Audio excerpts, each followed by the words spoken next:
नमस्कार भाइयों। जैसे कि कल इंडियन एयरफोर्स अग्निवीर का रिज़ल्ट आया है और बहुत बच्चे सफल हुए हैं और बहुत बच्चे असफल हुए हैं। तो आज मैं उन बच्चों के ऊपर बात कर रहा हूँ जो थोड़े थोड़े नंबर से रह गए हैं। देखिए, सिलेक्शन लेना तो एक बड़ी बात है ही, परंतु इस चीज़ को ध्यान देना चाहिए कि जो भी होता है प्रोसेस, उसमें फेलियर एक पार्ट होता है। ठीक है, आप जो पाथ पे चलते हैं उसका एक मान लीजिए कि एक स्टॉपेज होता है फेलियर, वहाँ से आपको होकर गुजरना ही पड़ता है। वो किसी को हो, मुझे हो, चाहे किसी को, सभी कोई को फेलियर मिलता है। चाहे इस साल किसी ने निकाला होगा, वो भी कभी ना कभी फेलियर हुए होंगे। चाहे किसी का फर्स्ट अटेम्प्ट पे निकलता है, चाहे सेकेंड अटेम्प्ट में निकलता है। बहुत कोई को मतलब मान लीजिए कि इस बार आपका एज पार हो गया तो अग्निवीर में नहीं हुआ, एफकेट का तैयारी कीजिए, सीडीएस का तैयारी कीजिए और आप इससे मोटिवेशन लीजिए और मेहनत कीजिए। जिनका थोड़े थोड़े नंबर से रह गया है उनको और टेंशन लेने वाली बात नहीं है। मुझ पे आपका गुस्सा जायज़ है, मैंने बताया था कि कट ऑफ हाँ 32-33 के आसपास जाएगी। तो देखिए, हालांकि मैंने बोला था कि रो मार्क्स अगर उतना है तो आपका सिलेक्शन हो जाएगा। देखिए, इस बार हुआ क्या कि आप देख सकते हैं कैसे इंग्लिश में 20 में 22-23 मार्क्स दिया जा रहा है और मतलब 30 में 32-33, मतलब बढ़ा बढ़ा के नंबर, जितना टोटल नंबर से ज़्यादा भी नंबर मिल रहा है बहुत बच्चों को। और बहुत बच्चों को 8 से 9 नंबर तक नॉर्मलाइजेशन हुआ, 5 से 6 नंबर बहुत बच्चों का नॉर्मलाइज हुआ है। तो इसमें आप देख सकते हैं कि कितना ज़्यादा डिफरेंस हो रहा है। किसी किसी का 32-33 है, उसका वाई ग्रुप से कट ऑफ पार है, किसी का 35-36-37 होके भी कट ऑफ पार नहीं है।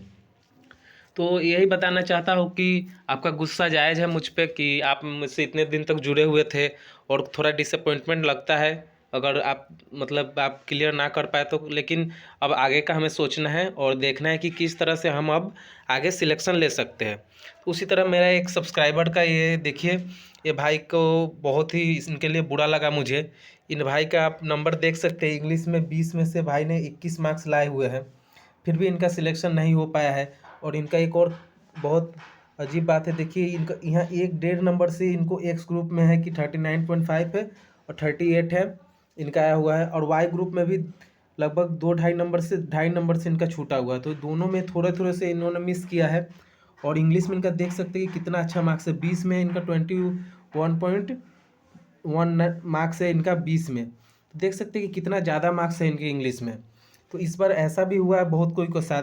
और इन भाई को तो मैं यही बताना चाहता हूँ कि आप इसी तरह से प्रिपरेशन कीजिए, आपका सिलेक्शन कंफर्म है। इस यहाँ ना हो अग्निवीर में, अगला साल हो जाएगा, मतलब नेक्स्ट इनटेक में। अगर मान लिया आपका एज पार हो गया तो भी कोई टेंशन नहीं, आप लाइफ में बहुत कुछ कर सकते हैं। सीडीएस आपसे क्लियर हो जाएगा, आप एफकेट क्लियर कर सकते हैं, बहुत एग्जाम क्लियर कर सकते हैं। भाई आपका बहुत अच्छा मार्क्स है, बस आप रागा सेक्शन, जो सेक्शन में थोड़ा कमी उसको मजबूत कीजिए, आपका हो जाएगा। इसके लिए ज़्यादा टेंशन लेने वाली बात नहीं है। और जिनका जिनका भी सिलेक्शन मतलब फेज़ 2 के लिए जो भी क्वालिफाई नहीं हुआ उनको टेंशन की बात नहीं है। वो अपने वीक पॉइंट पे काम कीजिए और सिलेक्शन लीजिए नेक्स्ट इनटेक में। और यही बताना चाहता हूँ कि आप लोग टेंशन लेना छोड़ दीजिए, ये सब होते रहता है सबके लाइफ में, कम बेसी मार्क्स होते रहता है। देखिए, इस बार सीएसबी वालों ने रिजल्ट में मतलब कुछ ज़्यादा ही उतार चढ़ाव किए हैं।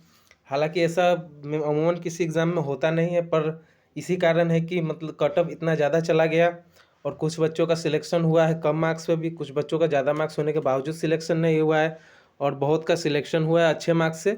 तो जिनका भी सिलेक्शन है वो आगे का अपना तैयारी स्टार्ट रखे, और जिनका सिलेक्शन नहीं हुआ है वो अपना तैयारी फिर से चालू रखे। और इसलिए मैं जब रिज़ल्ट आया तो देखा कि बहुत बच्चों का इंग्लिश में वीक पॉइंट है, तो इसके लिए मैं आपके लिए 1 मार्च से इंग्लिश का फ्री बैच ला रहा हूँ यूट्यूब पे ही, जो कि खासकर एयरफोर्स, नेवी, एनडीए और आपका एसएससी के एमटीएस सीएचएसएल वगैरह एग्ज़ामों के लिए है।